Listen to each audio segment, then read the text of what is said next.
বিশ্ব অর্থনীতিতে পরের ধনে পোদ্দারি করার ব্যাপারটা স্বীকৃত। তাবৎ দুনিয়ার অর্থনীতির লাইফলাইন ক্রুড অয়েল বা অপরিশোধিত তেলের ব্যাপারেও এই পোদ্দারি চলে।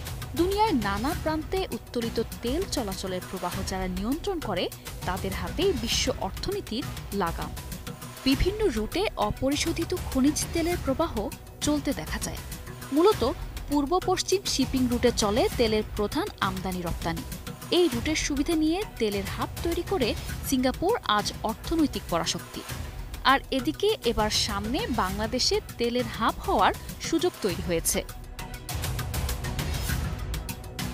পুরো পৃথিবীর প্রেক্ষাপট বদলে দিতে পারে মহাবিশ্ব পরিচালনার অন্যতম এই হাতিয়ার, যার উপর ভর করে মরুর দেশও এখন রূপান্তরিত হয়েছে পৃথিবীর অন্যতম পরাশক্তিতে। তবে এবার শুধু মরুর দেশ নয়, বদলাতে পারে বাংলাদেশের ভাগ্য। পুরো দক্ষিণ এশিয়াতে তেল রপ্তানি ও ম্যানুফ্যাকচারিংয়ের মাধ্যমে অন্যতম পরাশক্তি হয়ে উঠতে পারে বাংলাদেশ। এই কাজে বাংলাদেশকে সাহায্যের হাত বাড়িয়ে দিতে প্রস্তুত মরুর দেশ সৌদি আরব। আর বিশ্বব্যাপী তেল উৎপাদনের ক্রাউন জুয়েল বলা হয় সৌদি আরবকে। আর এদিকে বাংলাদেশকে দক্ষিণ এশিয়ার তেলের হাব হিসেবে গড়ে তুলতে চলছে তাদের নানা রকম পরিকল্পনা, যার মাধ্যমে উৎপাদনকারী হিসেবে যেমনটা লাভবান হবে সৌদি, ঠিক তেমনটাই বাংলাদেশও মুনাফা গুনবে মধ্যস্থতাকারী হিসেবে। অর্থনৈতিক চাকাতে তেলের ছোঁয়া পেলে বাংলাদেশের অর্থনীতির চাকাও ছুটে চলবে দুর্বার গতিতে। বর্তমান বিশ্বে মানচিত্রে ছোট্ট একটি দেশ বাংলাদেশ। ভৌগোলিকভাবে নদী ও সমুদ্র এই ভূখণ্ডের জন্য আশীর্বাদ হিসেবে প্রমাণিত হয়েছে বহুবার। তবে হাসিনা এসব সম্ভাবনা কাজে না লাগিয়ে উন্নয়নের এক বয়ান সর্বস্ব চিত্র তুলে ধরেছিল গোটা জাতির সামনে। এদিকে সৌদি সরকারের পক্ষ থেকে এমন প্রস্তাব এবারই প্রথম নয়। 2016 থেকে 2018 সালের মধ্যে 3 বছরের মাঝে কোম্পানিটির পক্ষ থেকে তিনবার তৎকালীন বাংলাদেশ সরকারের কাছে এমন প্রস্তাব উপস্থাপন করা হয়। তবে সেটিতে কোনো আগ্রহ দেখায়নি বিগত সরকার। আওয়ামী আমলে হাসিনা সরকার বিশ্বের বৃহত্তম তেল ও গ্যাস কোম্পানি সৌদি আরবের আরামকোর বাংলাদেশে বিনিয়োগ প্রস্তাব ফিরিয়ে দিয়েছিল। তারা আরামকোর এই প্রস্তাব নাকচ করে দেয়, যার ফলে বাংলাদেশে আর স্থাপিত হয়নি এই বাণিজ্যিক কারখানাটি। আরামকো বিশ্বের অন্যতম মূল্যবান কোম্পানি। শুধু সৌদি তেল কোম্পানি আরামকোই নয়, বরং এমন প্রস্তাব উত্থাপিত করেছিল দক্ষিণ কোরিয়ার টেক কোম্পানি স্যামসাংও।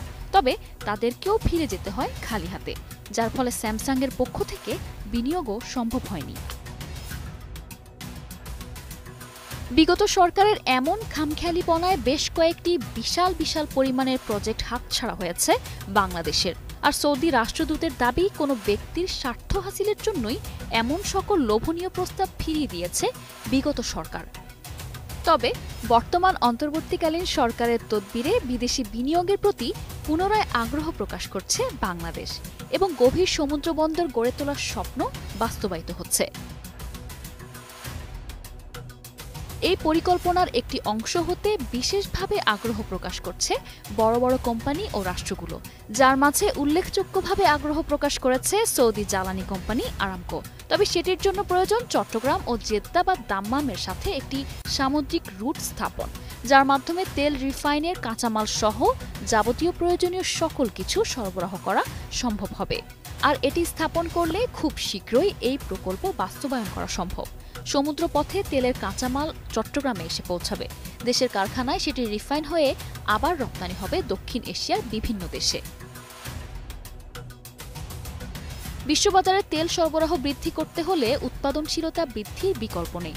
তবে এত বিপুল পরিমাণ তেল উৎপাদনের জন্য প্রয়োজন বেশি জনশক্তি ও তেল পরিশোধন কারখানা, যার জন্য মোটেও প্রস্তুত নয় সৌদি আরবের নিজস্ব তেল পরিশোধন কারখানাগুলো।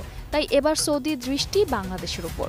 বাংলাদেশের সমুদ্র বন্দর ব্যবহার করে এখানে তেল রিফাইন কেন্দ্র গড়ে তুলতে চায় সৌদি সরকার মালিকানাধীন কোম্পানি আরামকো।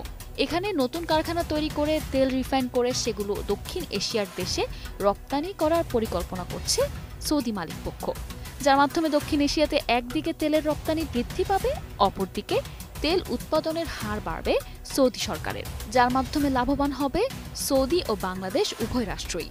বাংলাদেশে বাড়বে নতুন কর্মসংস্থান ও স্বল্প শুল্ক আরোপের মাধ্যমে সমৃদ্ধ হবে দেশের অর্থনীতি। আর এদিকে বাংলাদেশ হতে পরিশোধিত তেল দক্ষিণ এশিয়াতে রপ্তানির মাধ্যমে রাষ্ট্রীয় পরাশক্তিতে জোরালো অবস্থান তৈরি হবে বাংলাদেশের।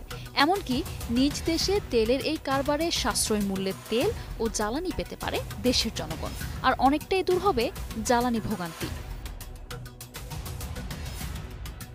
ভারত, পাকিস্তান, চীন, নেপাল, ভুটান, মিয়ানমার, শ্রীলঙ্কা সহ সকল দেশে বাংলাদেশ থেকে তেল সরবরাহ করতে পারবে সৌদি।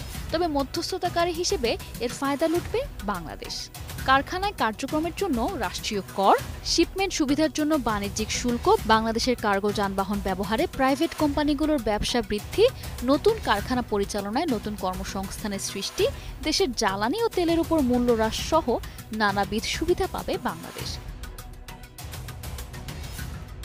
শুধু এই প্রকল্পই নয়, এটি প্রতিস্থাপনের মধ্য দিয়ে সৌদি সরকারের সাথে ভবিষ্যতেও বিভিন্ন প্রকল্পের দ্বার উন্মোচিত হবে।